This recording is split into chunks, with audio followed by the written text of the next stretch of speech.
بالله من الشيطان الرجيم أفرأيتم اللات والعزى ومناة الثالثة الأخرى ألكم الذكر وله الأنثى تلك إذا قسمة ضيزى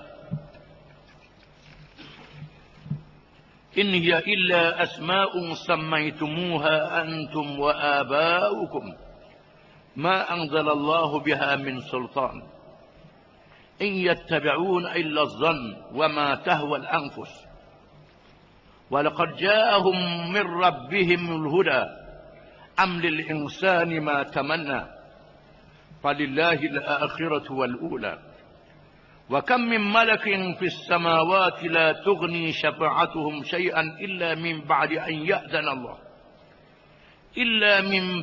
يأذن الله لمن يشاء ويرضى.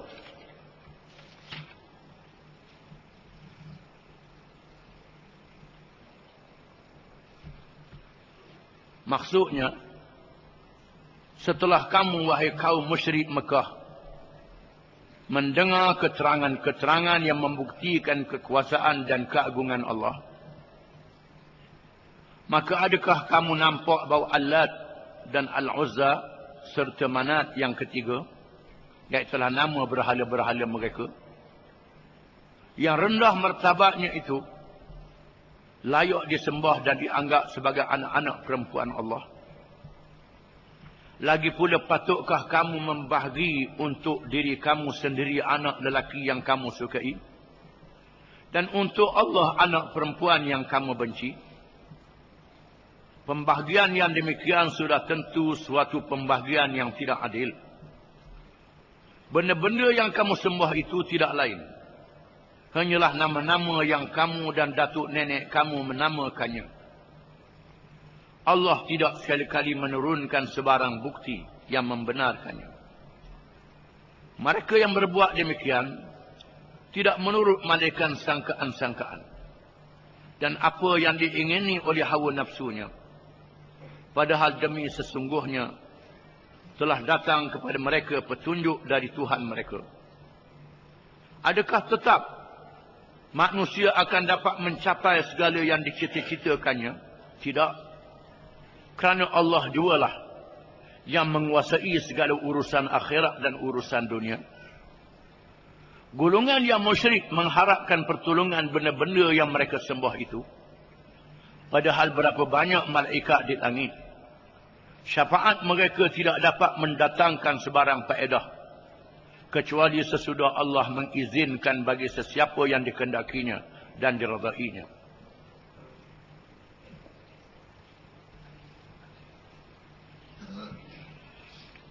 Setelah Allah Ta'ala menerangkan dalam ayat yang terdahulu berkenaan dengan dalil-dalil yang dapat dilihat dengan mata, yang didengar dengan telinga, yang boleh dibaca, menandakan bahawa tidak ada Tuhan yang sebenar melainkan Allah. Allah saja Tuhan, tidak ada lagi yang lain.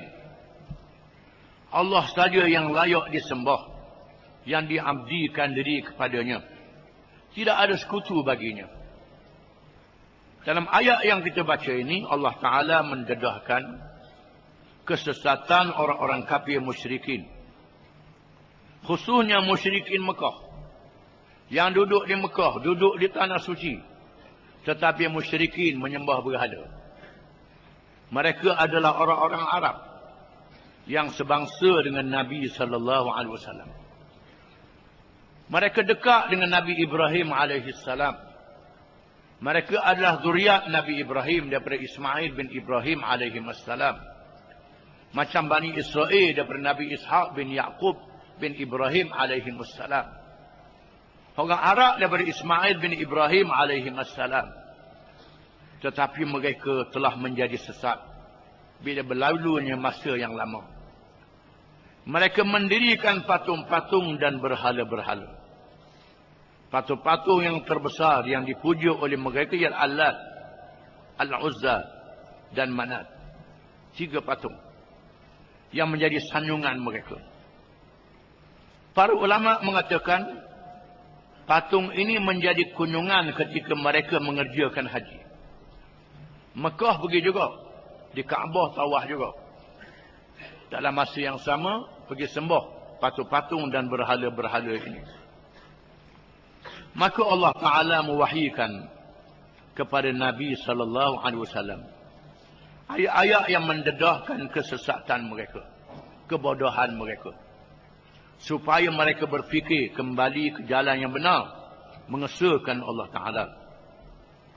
Afara'aitumul Lata wal Uzza, adakah kamu melihat, kamu boleh faham berhala Al-Lat dan berhala Al-Uzza, wa Manat dan berhala Manat, iaitulah yang ketiga yang lain. Yang kamu sembah itu betul ke tak? Mikirlah molek-molek. Al-Lat, patung yang terletak di Taif, menjadi pemujaan Bani Saqif. Al-Uzza, patung yang dipujuk oleh Quraisy dan Bani Kinanah. Manat, patung yang dipujuk oleh Bani Hilal. Mengikut riwayat yang lain, Hudhil dan Khuza'ah memuja patung-patung dan berhala-berhala ini. Para ulama meriwayatkan patung Al-Lat ini terletak lebih kurang dekat Masjid Taif. Setelah dirobohkan, maka didirikan masjid di situ. Berhalanya dihancur dan dileburkan. Setelah Nabi membuka Mekah, Nabi SAW menugaskan para sahabatnya untuk membinasakan patung-patung dan berhala ini. Di mana salah satu berhalanya ditugaskan Sayyidina Ali karramallahu wajhah supaya merobohkan patung ini. Mengikut satu riwayat, yang paling dahsyat ialah berhala Al-Uzza. Setelah berlakunya pembukaan Mekah, Rasulullah merobohkan patung-patung yang banyak yang ada di Kaabah. Lalu Nabi SAW menugaskan Khalid bin Walid supaya merobohkan patung Al-Uzza. Satu patung yang dianggap berpuaka. Ada jin yang menjaganya, ditugas Khalid bin Walid. Rasulullah kata, wahai Khalid, kamu pergi musnahkan berhala Al-Uzza ini yang terletak di lembah Nakhlah. Kata Rasulullah, mau pergi. Khalid pun pergi, lalu merobohkan patung itu. Kemudian Khalid balik. Rasulullah kata meroboh dah. Khalid kata dah roboh. Rasulullah kata dah lagi, pergi semula. Khalid pergi kali yang kedua. Kemudian hancurkan saki-baki itu. Hancurkan saki-baki itu. Balik. Meroboh dah. Musnah dah berhala tu. Khalid kata, ya. Saya dah roboh dah, Rasulullah. Rasulullah kata dak lagi. Ada mu tengok apa-apa? Tak ada. Mugi semula ada lagi. Khalid pun pergi. Pergi kali yang ketiga, tiba-tiba keluar jin yang hitam legam, yang rambutnya panjang, yang taringnya panjang. Di belakangnya penjaga berhala itu menerkam ke arah Khalid. Lalu Khalid mengatakan, ya Uzza, kufranaki la subhanaki, inni ra'aitu Allah qad ahanaki. Wahai Uzza, kafirmu. Ini berani Khalid. Kafirmu. Tidak ada suci bagimu. Aku telah ditunjuk oleh Allah bahwa Allah menghinakanmu. Lalu Khalid memancung lehernya. Cabut pedang, potong, pacung leher. Sebaik saja lehernya diputuskan, tiba-tiba jin itu menjadi arang. Menjadi arang. Sebakar jadi arang terus. Dan Khalid membunuh penjaga patung itu. Ini patung Al-Uzza. Patung yang dipuja oleh puak-puak musyrikin yang duduk di lembah Nakhlah, patung Uzza. Patung Allat, patung Manat ditugaskan Sayyidina Ali karramallahu wajhah. Sayyidina Ali pergi musnahkan patung itu. Patung Allat kemudian sedikit.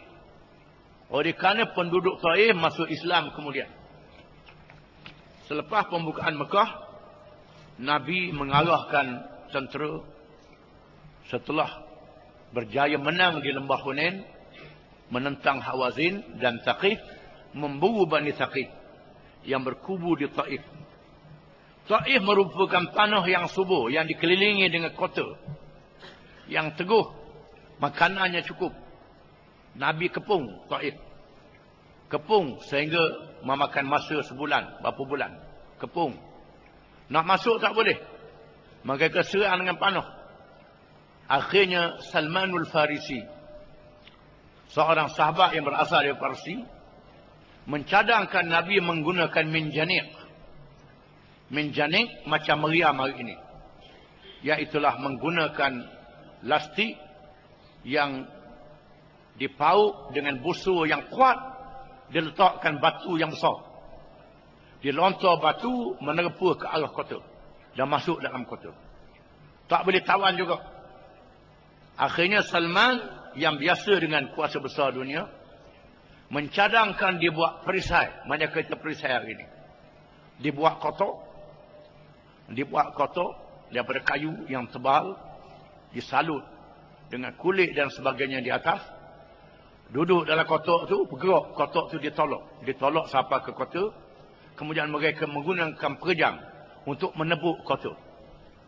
Orang panah ke atas tak jadi apa? Kotak. Panah lembing tak jadi apa? Mereka tebuk. Setelah tembus, tiba-tiba orang-orang kafir menggunakan besi yang dibakar.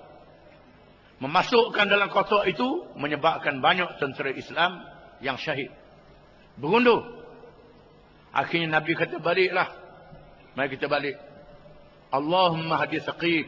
Allahumma hadi Thaqif. Nabi doa. Allahumma hadi Thaqif. Ya Allah ya Tuhanku, berilah hidayah kepada Thaqif. Berilah hidayah kepada Thaqif. Berilah hidayah kepada Thaqif. Sahabat kata kita serang lagi tak puas hati. Serang-serang Nabi senyum je. Nabi kata tak boleh lagi. Akhirnya mereka balik. Tak berjaya menawan Taif. Kemudian beberapa lama mari seorang pemimpin Taif, Urwah bin Mas'ud Al-Thaqafi, datang masuk Islam. Datang masuk Islam. Urwah kata, ya Rasulullah, izinkan saya balik ke Taif untuk mengajak kaum saya masuk Islam. Rasulullah kata jangan. Thaqif adalah kaum yang degil, kaum yang keras. Rasulullah kata tak apa, kata Urwah. Urwah kata, saya disegani oleh mereka. Kalau kita baca sejarah, puak-puak inilah yang tagur Nabi ketika Nabi di Mekah dulu. Nabi ini sangat keras. Yang terkenal dengan keras. Kata Urwah, tak apa wahai Rasulullah. Mereka malu segan ke saya. Kalau saya tidur, tak berani gerak. Orang malu ke dia. Thaqif ni. Urwah pun balik. Lalu mengumpulkan penduduk Thaqif. Lalu Urwah pun bersyarah. Menerangkan Islam, mengajak mereka masuk Islam. Tengah-tengah bersyarahnya panah Urwah. Mati. Dah sungkuh. Ini kerahnya. Rasulullah kata, Urwah bin Mas'ud sahibu Yasin min ummati. Urwah bin Mas'ud adalah sahibu Yasin di kalangan umat aku. Setelah kabilah-kabilah Arab masuk Islam, semua, maka Thaqif pun rasa takut. Semua kabilah datang ke Madinah, menghantar rombongan, menyerah kalah. Lalu Thaqif pun takut, atau utusan bertemu dengan Nabi SAW. Nabi ajak masuk Islam. Kata mereka boleh masuk Islam, tapi minta izin tak payah semayang. Masuk Islam boleh, tapi minta kelonggaran, kami tak payah semalam. Tak payah semayang. Rasulullah kata tak boleh, tak ada agama yang tak ada semayang. Semua agama ada semayang. Tiba-tiba masuk Islam tak ada semayang. Tak boleh. Tak apa, mereka terima semayang.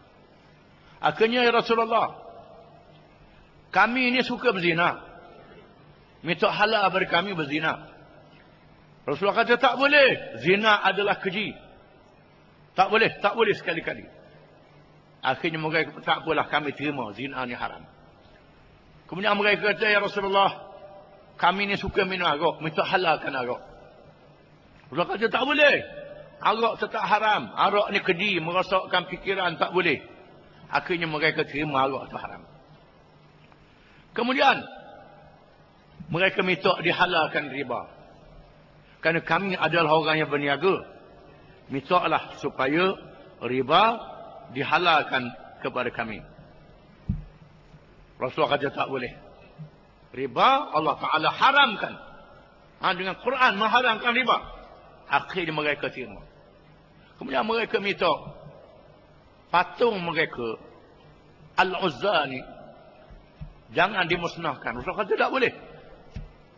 Bila sudah masuk Islam, patung yang ada tempat kamu tu kena musnah. Roboh. Macam roboh juga patung-patung lain. Kata mereka, kami takut. Tak berani beratur. Tak berani takut. Suruh orang lain. Rasulullah kata tak apa. Akhirnya Rasulullah menugaskan Al-Mughirah bin Syu'bah. So Al-Mughirah bin Syu'bah pergi robohkan patung ni. Al-Mughirah pun pergi. Dengan ditemani oleh seorang sahabat yang lain. Pada hari nak roboh patung ni, maka ramailah penduduk Taif berhimpun. Untuk menyaksikan peristiwa Al-Uzza dirobohkan. Mereka nak tengok ada benda-benda pelik berlaku. Urwah bin Mas'ud, Mughirah bin Syu'bah pun pergi. Siapa dekat, Urwah pun buat reboh. Ping, buat reboh. Buat lolok reboh. Bukan reboh sungguh. Buat reboh. Kata dah. Lalu mereka kata dah. Kata tak boleh roboh. Urwah pun buat ngakuk. Dia buat ngakuk tak roboh. Dia nakal sikit. Akhirnya, pikah bangun lapak. Pahang perjang sana. Dia pecah patung tu. Dia pecahkan. Ruah pun berpaling kepada mereka. Ruah kata, kamu ni bodoh mereka. Lama kini duduk takut ke batu. Duduk takut ke berhala. Yang kamu puja. Urwah bin Mas'ud. Al-Mughirah bin Syu'bah. Mengapalai. Dengan ditemani oleh seorang lain. Membinasakan berhala Al-Uzza. Akhirnya semua berhala-berhala ni. Dimusnahkan. Dihancurkan. Alakumul dzakaru walahul untha. Tuhan tanya, adakah bagi kamu anak lelaki dan bagi Tuhan? Adakah bagi kamu anak lelaki dan bagi Tuhan anak perempuan? Di mana di antara perangai orang jahiliah ni, mereka membunuh anak-anak perempuan. Anak lelaki saja yang berguna untuk peperangan, untuk merampok, untuk menyamun. Untuk bekerja, untuk buat kerja jahat. Anak perempuan ni buat nyusah saja. Boleh anak perempuan gali lubang kambuh. Ini jahatnya. Dahlah jahiliah. Jahiliah paling jahat. Sanggup bunuh anak. Binatang pun tak sanggup bunuh anak. Banyak binatang, kebanyakan binatang tak sanggup bunuh anak dia. Binatang yang liar. Rimah, gajah, singa, buaya. Tak bunuh anak dia. Binatang-binatang pun. Ini ada manusia yang sanggup bunuh anak. Ini orang kafir jahiliah. Anak perempuan mereka bunuh. Tuhan tanya, bagi kamu, adakah bagi kamu anak lelaki? Dan baginya, bagi Allah anak perempuan. Tilka idzan qismatun dhiza. Kalau begitu, satu pembahagian yang zalim. Pembahagian yang jahat. Memuji Tuhan. Puji Tuhan. Sembah Tuhan. Anak puang. Bagi Tuhan. Hak muda setuju. Muka ambuh. Bagimu anak lelaki. Ini otak tak betul. Fikiran tak betul. Walaupun Allah Ta'ala Maha Esa. Tidak ada anak baginya. Tidak ada sekutu baginya. Tapi nak tunjuk di sini. Bodohnya orang kafir ni. Bodohnya. Dahlah kafir bodoh pula. Sembah batu yang tidak memberi manfaat. Tak memberi mudarat. Batu ni guna tu buat jalan raya. Buat batu geling, buat dasar batu. Buat tumbuh repah. Buat bangunan. Itu je batunya. Bukan guna untuk sembah. Ini sembah buat Tuhan. Sudahlah mengadakan peraturan-peraturan yang tak betul. Mereka lantik, mereka nak anak lelaki. Malaikat-malaikat yang mereka sembah adalah anak-anak perempuan Tuhan, kata mereka. Hak mereka beci beri ke Tuhan. Hak mereka nak ambil ke mereka. Ini perang auduh yang ada di kalangan orang-orang musyrikin. In hiya illa asma'un sammaitumuha antum wa aba'ukum. Tidak ada ini semua. Itu semua. Malaikat nama-nama yang kamu namakan dan datuk nenek kamu namakan. Semua berhala-berhala tu hak datuk nenek mereka. Kemudian mu terima pula. Sesat. Bodoh. Ma anzalallahu biha min sultan. Allah Ta'ala tidak menurunkan dengannya apa-apa hujah. Tidak ada apa-apa hujah untuk berhujah bagi membenarkan seruan mereka dan dakwaan mereka dan pegangan mereka. Hujah bodoh. In yattabi'una illa zan. Tidaklah mereka ikut malaikat sangkaan-sangkaan semata-mata. Bukannya menggunakan akal yang betul, hanyalah sangkaan. Wa ma tahwal anqus, dan apa yang diingini oleh nafsu mereka. Pakai kehendak hawa nafsu je. Pakai kehendak hawa nafsu saja. Bukan petunjuk Tuhan. Walaqad ja'ahum min rabbihimul huda. Dan sesungguhnya telah datang kepada mereka itu daripada Tuhan mereka petunjuk. Iaitulah Allah Ta'ala utuskan Nabi Muhammad sallallahu alaihi wasallam yang membawa Quran untuk memimpin mereka ke jalan yang benar. Daripada menyembah berhala kepada menyembah Allah yang Maha Esa. Wallahu a'lam.